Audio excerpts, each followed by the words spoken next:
And here we are for another episode of Dualistic Unity Social. I'm really excited about today's episode because I just got back from our Vancouver retreat. And as with all of our retreats, I had a lot to think about. There was a lot to take in and a lot of lessons that we're just kind of processing in the midst of all of it. And I know Andrew went through a lot of the same thing. Um, I'm having the time of my life with all of this for the most part. I mean, there's stuff happening in my life in terms of my relationship and being a parent and rent and all of that other fun stuff that we all deal with. But at the moment, I'm involved with Dualistic Unity, which I never thought would come to be. I'm talking to people about things that for 20 years I really wanted to talk about and finally had to let go of so I could learn myself. And there are people who want to talk about it now. I get to travel to cool places to meet these fantastic, wonderful people. I work with one of the smartest motherfuckers I've ever met in my life. And I'm just having a great time. But that said, there's so much that goes into this on the back end. And Andrew knows this because he makes the fucking Instagram videos that do so well, that pull in the attention of so many people and draw them to the conversation. And that all takes a lot of work. It's very difficult to not think of it as work sometimes. And that's true even for me, a lot. The difference is, though, I think, is that I've spent so long being self-employed. I've spent so long knowing the line between your life and your work becomes non-existent to a certain point, because the goal of entrepreneurship, if there is one, is to establish a foundation wherein the rest of the machine just continues to run and build. But at first, the only real equity, especially in something like this, is sweat equity. It's all about time. It's all about attention. It's all about how much of you is in it each and every moment that you are. And because of that, it becomes very difficult to necessarily segment, like, am I working or am I having fun right now?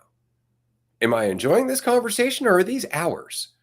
And it really becomes difficult because it's a big gray area. And the fun part is they're both true, but they're always both true.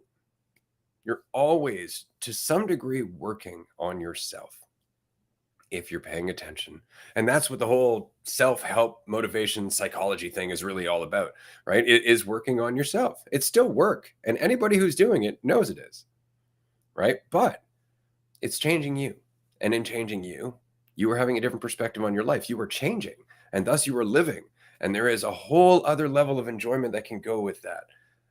But only when you're not necessarily looking at it as work, or if you've let go of the idea that there is a such thing as work, other than just what is the next thing in front of you. And so for me, I find it really important to just kick back from time to time, listen to some music, sing like an asshole, and have a great time because I can.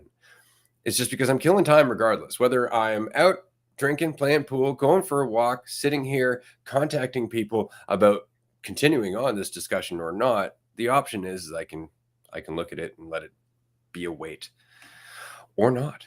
And if it is becoming a weight, why not just take a break? Just stop, just walk away. Aside from me telling myself, no, you gotta hurry, you gotta get there, you gotta rush. We're building something. And while that is also partially true, as I've said many times, sometimes the only way to move forward is to stop and appreciate how far you've come. So that way you can rest, rejuvenate, and continue on with fresh eyes. But often it's the tired eyes that are the fatigue. It's just the looking at it, trying to figure out what the fuck is going on. And when we take a break, we just stop doing that. We just stop trying to figure out what's going on. We're in what's going on. And that's why we feel rejuvenated. So regardless of the project any of you are working on, regardless of how you might perceive what it is you're going through, do remember to take a break. Do remember, the weight of what you're doing doesn't have to be the pressure of what it means about you. You can just move one step forward at a time. That's all. Just keep it light as best you can. And laugh and play music and do stupid shit and hang out with your friends and go and do stuff you've never done before. But that's really important when you can. But sometimes when it's fucking a deep, dark, dreary stretch of just, hour after hour after hour of doing things, find the joy in that. There's joy in that. I have worked countless hours doing shit I would not have enjoyed had it not been for the fact that I made myself enjoy me doing it. It wasn't about the job. Yeah, well said. And I go back and forth with this, like even the thought of like taking a break. It's like, what am I taking a break from? Right? Like if this is just like what am I trying to be that I have to take a break from?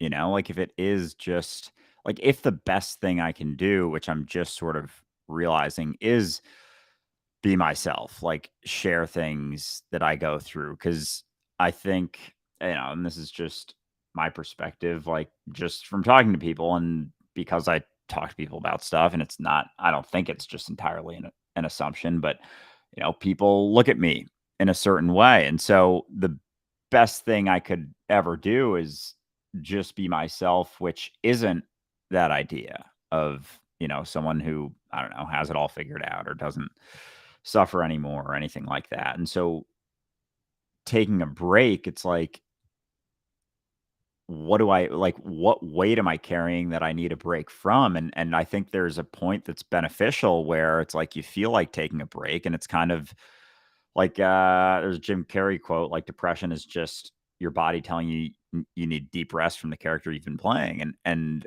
so if you're playing a character, like why exactly are you doing that? Like what do you think the benefits are of trying to either be something for other people or match the idea that other people have? And is there even a benefit to doing anything like that? Like I would say I would argue no, and people will argue that you should at points. Like, oh, well, you fake it till you make it, or play this, got to play the role sometimes, you got to be this thing. And it's like, I don't know, do you? Like, do you ever have to play a role? Can you not always just show up as yourself? Like, what is really the difference if you show up as something else?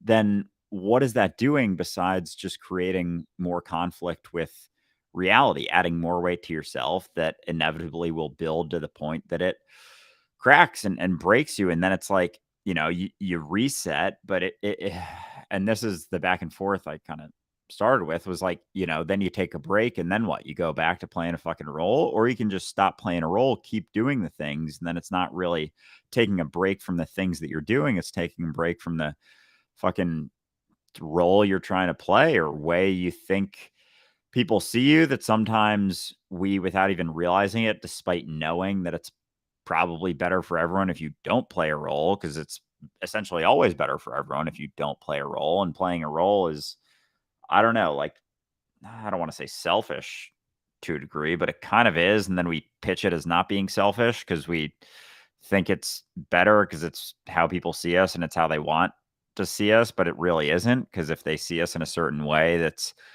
causing them to feel, I don't know, more pressure, like they have to be something. It's like we're always reflective. So if you're trying to be something and fit a role that they're playing, they're going to think that they should fit a role, and then they're going to try and be that and meet that idea. And it's like, who the fuck is that any good for? Ever.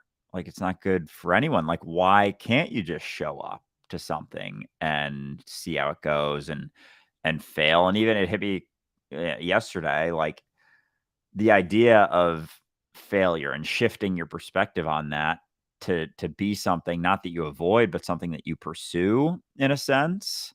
And the pursuit of failure is actually probably the most relaxing thing you can ever do, because if you're pursuing perfection, it's like you're always on guard, you're always on edge. Whereas pursuing failure, if it's like you're just doing shit and like the idea, and it's not necessarily that you like want to fail, but it's just an inevitable part of doing new things or stepping into something where you're like, oh, I'm really uncomfortable right now.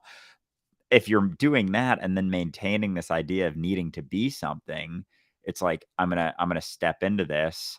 I'm feeling overwhelmed and I'm setting this bar for myself that is completely made up. Whereas if there was no bar, it's like I'm just gonna keep failing until I don't. And I know failure is subjective, whatever, but you keep, messing up or making mistakes and doing shit like that. It's like if you're relaxed through that, then that's going to be such a quicker process than avoiding certain discomforts where it's like you're trying to meet some bar, and it's like, okay, if you meet it, you're still not relaxed as you're doing it. So it's like, then what? Then it's a fleeting moment of like, achieving something or reaching something, and then what? Then you have another situation that you go into, or maybe the situation shifts, and then you're continuing to try to be this. Like, what the fuck are you going to do? Try and be this fucking thing for everyone else for the rest of your life? Like, when you take a step back and realize, like, there's a long game here. It's not just the immediacy of the situation that you're in and whether you succeed or look good in that situation. It's like, what sort of mentality are you embodying that's going to carry into every other situation in your life? And so when you take that step back and you're like, oh, it's really not about what I say or what I do or how I look to this specific person. It's about how I feel. And like, once you start prioritizing that and prioritizing how you see yourself, and fucking stop judging yourself for everything, because that's really all it is. Like, I've just been realizing recently how it's always just me judging myself. Like, I am by far my harshest critic, and people, it's super common statement that like we're our own worst enemies, and it was just hitting me how much it is, and we like will avoid that by saying, "Oh, other people are judging me. I'm afraid of this judgment, that judgment." It's like, are they? Though it's like, yeah, maybe some people are, but then you see where it's coming from. You see it's coming from their own sort of self judgment, and they're only judging you for things they judge themselves about. And so if you stop judging yourself, if you stop setting a bar for yourself, like, how much more freedom can you find? How many more things could you do if you stopped thinking about yourself so much and like setting some fucking arbitrary bar for yourself to meet at all times? Like, it's just not necessary. Doesn't do anyone any good.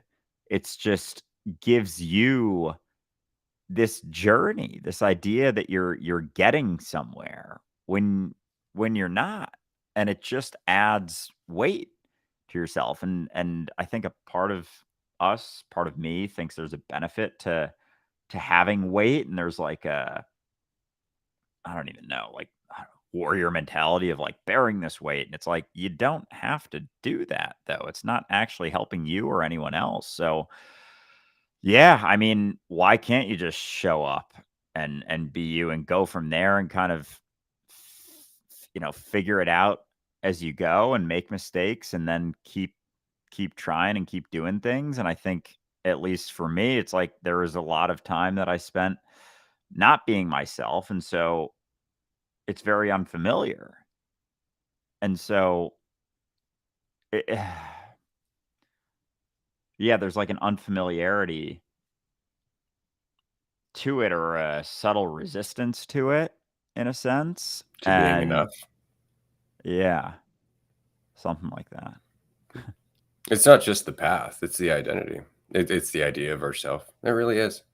With that goes a path. With that goes the idea that you can be something else. So with that comes the entire spectrum of duality. And that's the whole point, is that the weight is our reaction to perspective or perception, right? And if we just didn't react to every perception, we'd see how many of them there are to any given one situation that we're having. But we react. We take it seriously, and then we end up having to cope with that until we find our way back out of taking it seriously, which is where we find clarity. But it's always the same thing. We take it seriously. It sucks us in. We end up thinking about ourselves like it matters, and we try to cope with everything that we've just created based on this fiction of ourselves. Then finally we relax. We come out of that and go, that was terrible. What the hell just happened? Right? And that's it. It's just we react to our perspectives. Like the perspective of failure is a perspective. It doesn't even demand a reaction unless you're afraid of it, right? Like, if you think it means something about you, you're going to react to the perspective that you failed. If you don't think it means something about you, you're going to look at the perspective that you've failed, look at what you've just done prior, look at where you're going in terms of trajectory, and realize that you've made progress, which means failure is not a thing. But the reaction to the perspective of failure causes the journey. And if you just don't react, if you just don't identify with it, if you don't think it's actually the truth about you immediately just because it crossed through your gray matter, then you have a chance to see things in a different way. You have a chance to look at the other side of the fence, numerous sides of the fence, the entire spectrum of the goddamn fence is what I'm saying. And so you have more clarity and more awareness, and you can move forward and make a different step that you didn't even know was there. But in order to do that, You can't react. And what you find is that when you're not reacting, you feel like that you are yourself. It's the reaction that carries you away. Suddenly you're lost in it and you don't feel like you're being you. You are, you have no choice, but it's the perception of it, right? It's the reaction to the perception that gets you stuck in it. Yeah, and if we stop reacting to like anything that we do, right? Like you can do things without reacting to it and without having this idea of, oh, how'd that go? Like, oh, how's this going now? It's like this constant sort of fucking just judgment and desire for certainty, basically, like desire to know where I'm at, where I fit in, how I'm doing. And if we stopped measuring that, like it's crazy how if you stop thinking about how you're just doing. If you stop thinking so much about, how you fit, like there isn't that weight anymore. It's like the immediacy of I want to know, and then immediately, like you were saying yesterday, there's lack as soon as you think about yourself. Like as soon as you try and measure anything, the perspective of lack comes in, and the potential for lack comes in. Even if you're measuring yourself, feeling good about it, it's like it's such a fine line, and then all of a sudden, someone else does something else or responds a little bit differently, or it's anything. It's crazy how even, like a comment on social media, there's like certain comments where if you think of them about yourself, then they have some weight to them. And if you don't think about yourself in that way, you're like, oh, what a ridiculous comment. You don't even, there's no gravity to it. So the gravity is always coming from me. It's always coming from my perspective. And if I didn't try to measure myself or think about how I'm doing or how I measure up, then like the concern doesn't have the same sort of weight. But it's crazy how once it starts to kick in, it like has this pull to it. And then you start to wonder, how do I get out of this pull? And we try and think our way out, and then it just reinforces the pull, and because it's the thinking about it that is the pull itself. And so as we try and think our way out of thinking, we're just getting sucked in deeper. It's like trying to swim up out of the ocean as we're adding weight to our feet, and like we're doing something going nowhere, like, rocking chair sort of stuff. And so if we stopped if we recognized that it was thinking itself that was the weight, and we could realize that, all thoughts are fucked, like all thoughts are bullshit. The story of you is not you. It has no equatability to the reality of you whatsoever. Then it's not necessarily about having a positive perspective of yourself or thinking about yourself in a positive way. It's the recognition that thinking about yourself, the story of you, the idea of you is the weight. Like that in and of itself is the weight, whether it's a positive or a negative perspective. Because if it's negative, you know, you just feel like shit. If it's positive, you have something to defend and always are on guard. And I see it with people who, maybe they're well off, have a bunch of money, they are very confident. It's like they're always working to maintain themselves, like maintain that. And it's like this maintenance of this thing that keeps falling apart. And then they're trying to hold it up like a melting, I don't know, sandcastle or something that's falling apart. And they keep trying to push it back together as opposed to just letting it drop and letting it go. But it happens on both sides. Like it's not about the positive perspective of yourself, because as soon as that's there's immediately the potential for lack and even the reality of lack, because it's like we're holding on to this positive idea of ourselves to mitigate how we really feel about ourselves and to overcome the lack that we feel inherently as we continue to think about ourselves and measure ourselves. It's the thinking. It really is, right? And the thing about that is to remember you have no choice. Like you have no options as to whether or not you are going to be the source of all possible perceptions and thoughts that you're ever going to experience. They're all in there. You're never going to get away from that, right? That's the point. That's the weight, as it were, of being a dualistic being, is that you're always in danger of getting teetered one side to the other, right?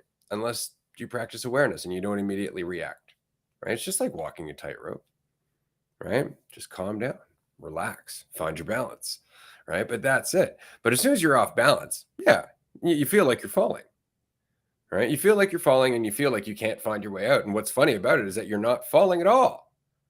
You haven't left where you've always been. It's totally perceptual, and yet it feels so very real.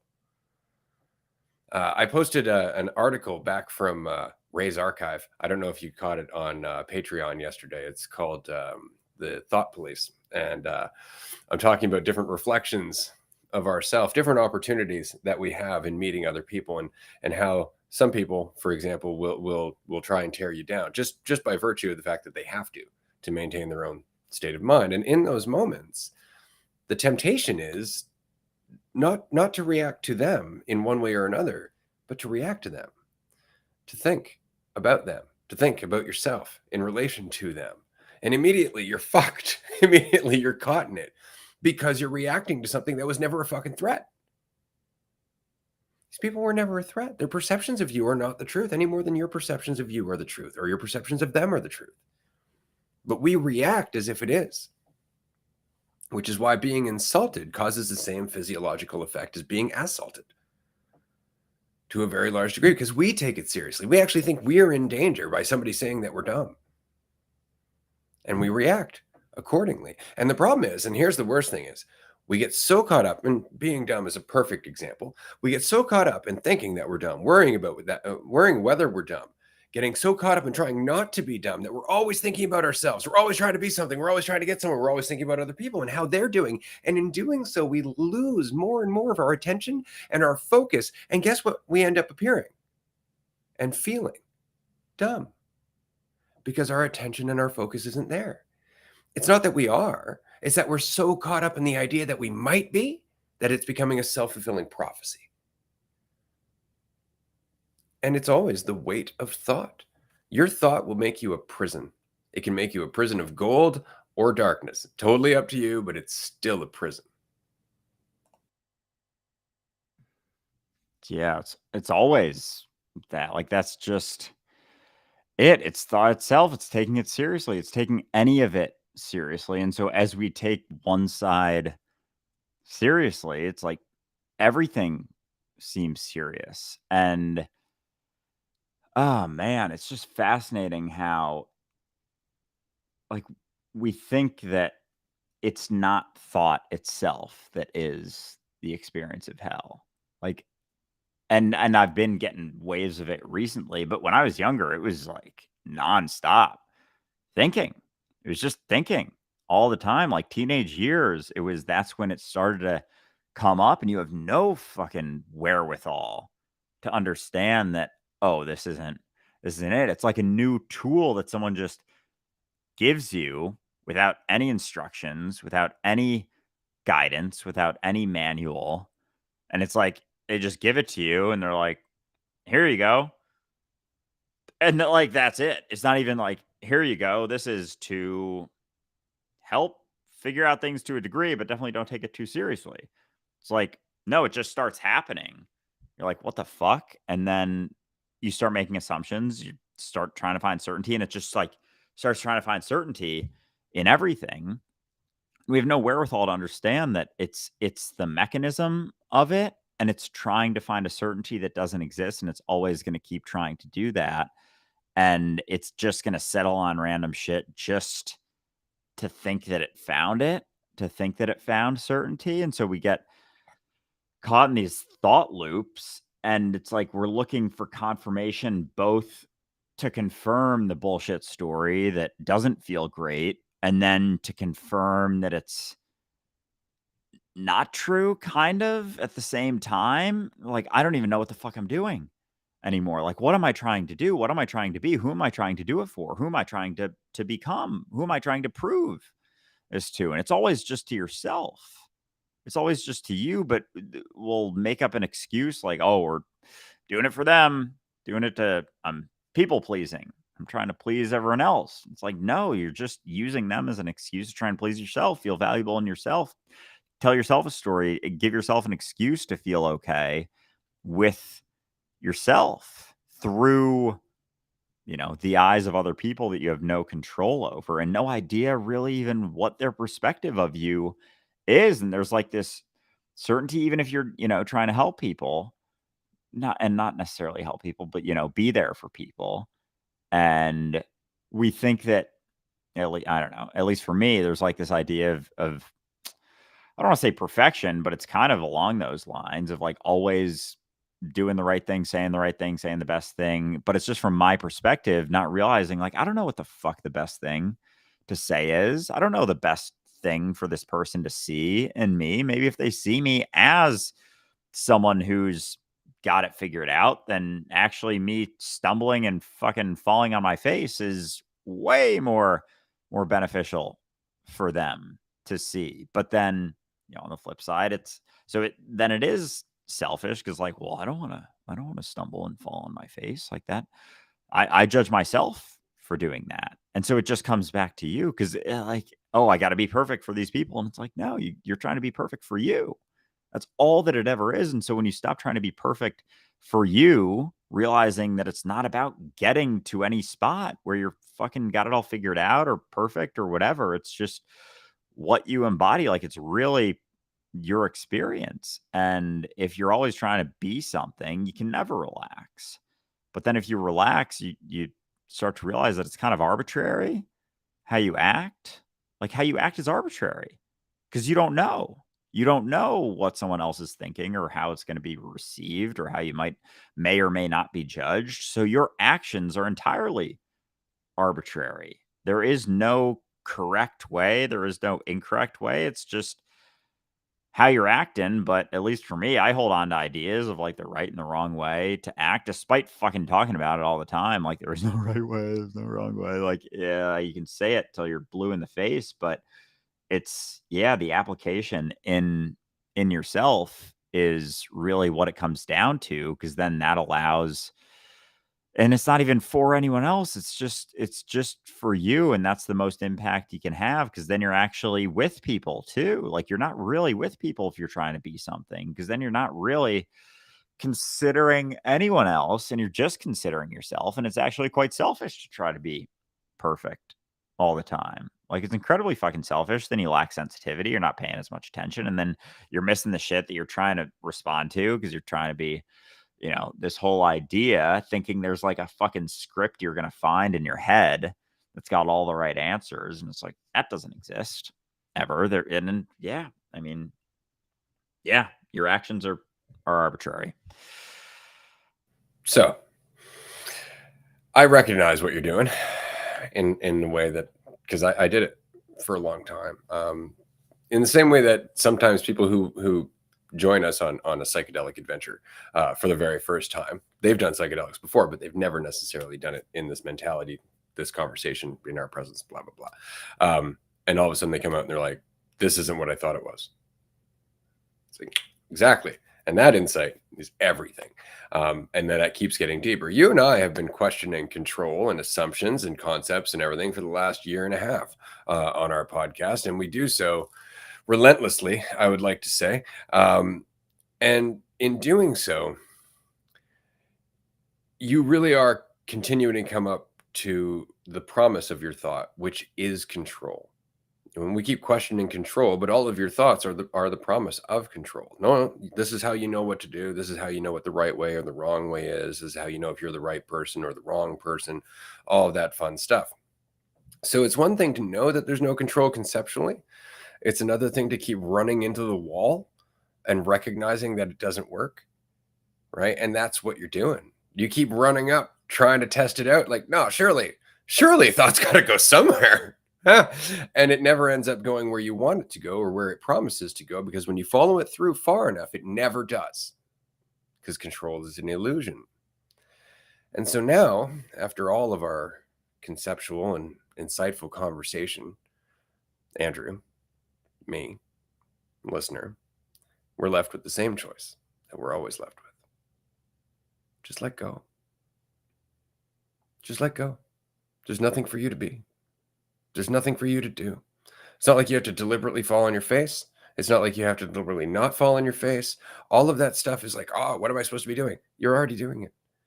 You're already doing it. And the worst thing is that you're doing it regardless if you know it.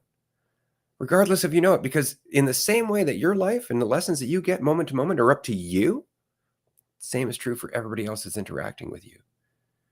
There's no right thing for you to do because there's no right way for me to receive what you're doing. It's on me. And I'm always going to receive it in the way that makes sense according to the path that I'm on, according to my own priority. You have no influence over that. None. But oddly, and this is again not something that you should believe, but something that you discover the more and more as you continue on this path, and you've discovered it yourself numerous moments. When you let go, everything is exactly what it's supposed to be. It's just the thinking, can I let go? And your thoughts are always no. Because why would you need them?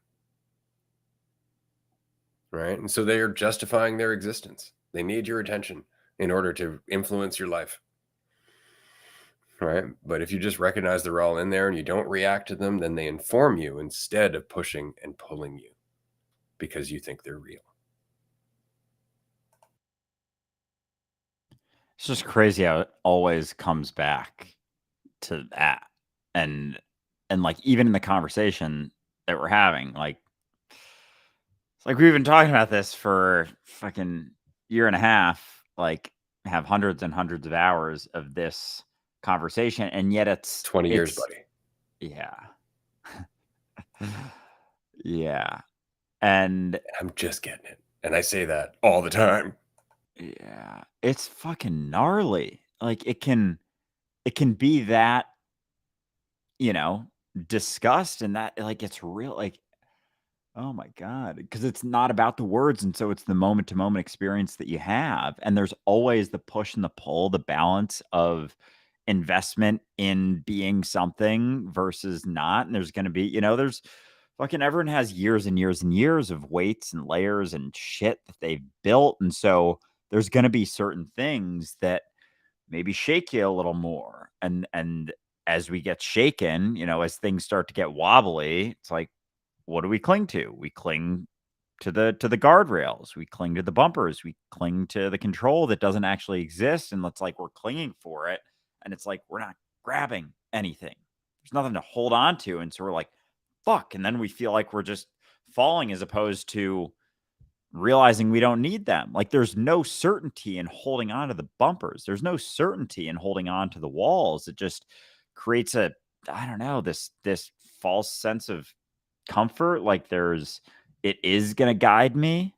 Like it is going to show me the way or something. And it's always that. And even with, like I said before, with failure, perspective on failure, like pursuing failure. And it's like, yeah, that's not a bad thing to recognize, but it's also, I want something to do. And that for me was like, oh, I came up with another answer. It's like, no, just pursue failure. It's like, no, fucker, it's not that either. Like it's not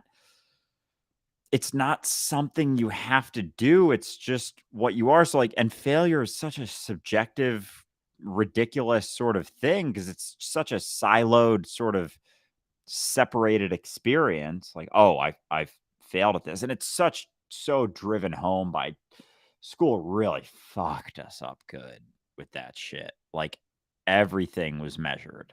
Everything was judged. It was always like every day. Like that's nuts when you think about every single day we get judged. We get measured. It's like, you go to school for 7 hours and then you get home and you do fucking 3 hours of homework. It's like that's almost half of your day, and then you're supposed to sleep a bunch, especially when you're younger. Like, adults, they say 7, 8, kids probably should be higher, and it's like there's no time to do anything. And then the next day, it's like there's the wait. Oh, maybe they're going to give us a pop quiz. Oh, we got a big test. It's going to be, Don't 20% forget of your grade. university. You gotta universities worry about your extracurriculars, don't you know? Oh my god, yeah, and it's like pile those on and do everything else. It's like, holy fuck, like, no wonder we're so fucked. Like, no wonder we're so mentally fucked. Like, we were measured for the first 18 to 22, 23 years of our life, like, kinda nonstop, and from the age 5 to 10 too, and we're still very much developing. Like, holy Christ, it's insane. It's But you insane, see, no. now there's the point, right? Like, why do we take our thoughts so seriously? It seems like it should be something that's told to us early on. Like, yeah, these are useful.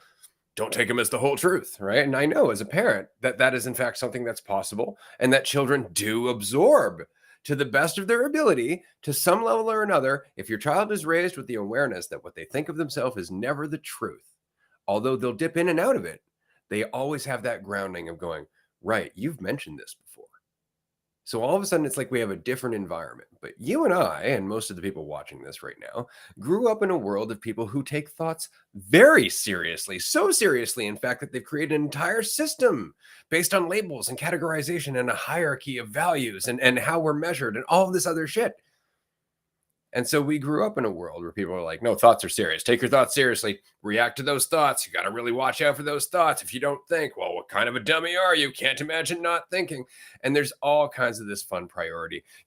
I think, therefore I am. What a crock of shit. I am. And I can think if I want to. Exactly, like, that one, like, that's taken as gospel by a lot of people. I think, therefore I am. Like, that's so unbelievably fucked.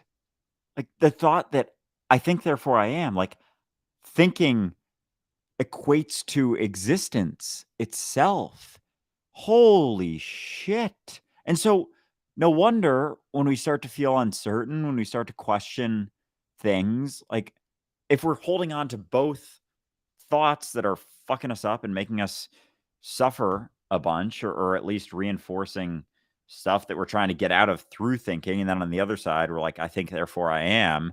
And so if I stop thinking, do I stop being? And so we won't even take the risk. We won't even dip our toe into questioning our thoughts because that we think that's equatable to the fabric of our existence. It's like, oh my God. Like it the more we talk about it, the more it makes sense why it's things have gotten to the point that they've gotten to, and why every time, even though we've had the conversation for a while and, you've been at it for 20 years, like, it still comes up. Like, we still will take them seriously because it's like, yeah, it was reinforced to us for 20 years that they're the truth. And then most people, it continues on, and there's, The this media, conversation.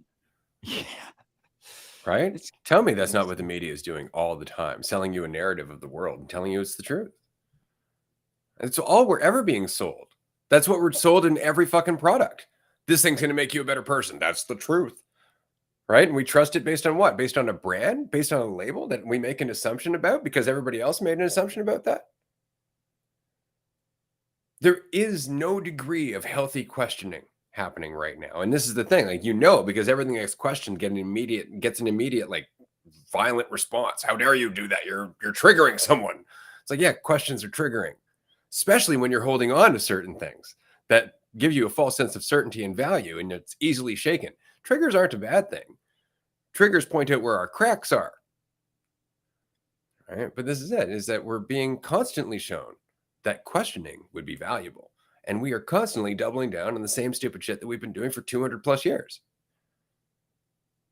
Right? Because it's familiar. It's the devil we know. And that, Andrew, is why I enjoy this so much. Is because I've been looking at this stuff forever. This is the most fun I could have in the face of a system that doesn't fucking like what I'm doing. Right? And that's it. The system is uptight because I'm not. Right? And that's the message that we're getting across, is that you can just let go. You can be yourself and you can still get everything you need to get done. You can still live your life with a lot less distortion, with a lot less unnecessary purchases, with a lot less unnecessary investment, a lot less toxicity, a lot less need, a lot less attachment, a lot less fucking manipulation. You can live your life and be whole and complete and still Get a new car, get a new house, go on a fucking trip. You can do all the shit you want to do without any of the shit in your head making it suck. And all you have to do is just take the time to question it until you come up to the wall that you are looking at right now. Can I really just let go? Do none of my thoughts get me where I want to go? That's the question.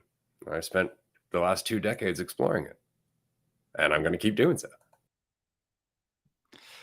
Even that statement is kind of mind-blowing. Like, none of your thoughts get you to where you want to go. Like, your thoughts are like, I don't want to say they're not beneficial at all, but they're almost not. Like, they're so uh so neutral all the time, or so everything's so uncertain all the time that we hold on to thoughts thinking that we're finding a certainty, but it's just the feeling of certainty that isn't there, and if anything just distracts us from what's actually happening. And so it's like, no, there isn't much benefit to thought, and yet we've invested a lot into there being a benefit. And so, of course, even just the act of questioning a couple things is triggering. Like, the fact that asking a question about a certain thing, a certain belief, oh well, also maybe not, is like, that in itself is triggering to people. Like, oh, and then they'll like point to all this stuff, and it's like, yeah, that was all based on a stigma. I'm kind of thinking about our conversation we're gonna have later. I'm very excited for that one in regards to the cannabis and whatnot, because yeah, it's just in general, like, these things that we hold on to, even just the littlest question of it. Even for me, like, when I'm telling myself a story about, this is how I am, this is how I see myself, blah, blah, blah, blah, blah. And like, someone tells me something that doesn't match that story, I get emotional and there's like a subtle resistance, even if it's like I'm telling myself a fucked up shitty story and someone else is telling me like the opposite side of it. A part of me doesn't believe them. A part of me is like, am I wrong? Like, I can't be wrong because I'm relying upon not being wrong. And so they must be wrong. And then, what's their motive to telling me that? Like, what are they doing? And then it's like all of this resistance because I hold on to my perspective as objective truth. And it's not. And it isn't. And it never is. It's equally as incorrect as any other perspective that anyone else could have. Someone meets me on the street and says one little tiny thing about me, that's equally as representative of me as my fucking whole entire story that I tell myself. Yeah. So I want to make a point because we have to wrap up here. We're going to be continuing on Patreon in about 15 minutes for an hour and a half. If anybody would like to join us for the next group conversation, you can be on the screen with us, ask us questions, share your insights, get deeper into this stuff. We do groups 5 days a week, patreon.com/dualistic unity. But I wanted to mention this quickly. In closing, thoughts or the illusion of control has an emotional effect. They have an emotional effect on us, which is why we're so deeply invested in them. They are like any other drug. Control, the familiarity of control, the familiarity of what you've done before, previous reactions are addictive. They are addictive. And thoughts, like any other drug, can be both helpful or a hindrance. Morphine, perfect example. Morphine is used all the time for people who are seriously injured, who have to manage with pain that would otherwise be very difficult for them to manage. It's also an addictive drug that ruins the lives of millions. So it's about how it's used, about how it's looked at. If it's looked at as the path to happiness, if it's looked at as the path to recovery, to health, it ends up becoming addictive and it ruins your life. And the same is true for thoughts. The same is true for identity. The same is true for the sense of control that we are all invested in. Some control equals influence. Too much control becomes distortion. It's really just about participation. Where is the thought coming from? Is the thought driving what you're doing? And if it is, there's likely distortion. Be yourself, and you'll find you're always learning. You're always growing. Things are always changing. We're going to have to wrap this up here. Everyone, thanks so much for joining us. Andrew, damn good conversation, sir. Yeah, this was a blast. Excited to continue on Patreon in about 13 minutes. So if you can join us there, we'll talk to you soon.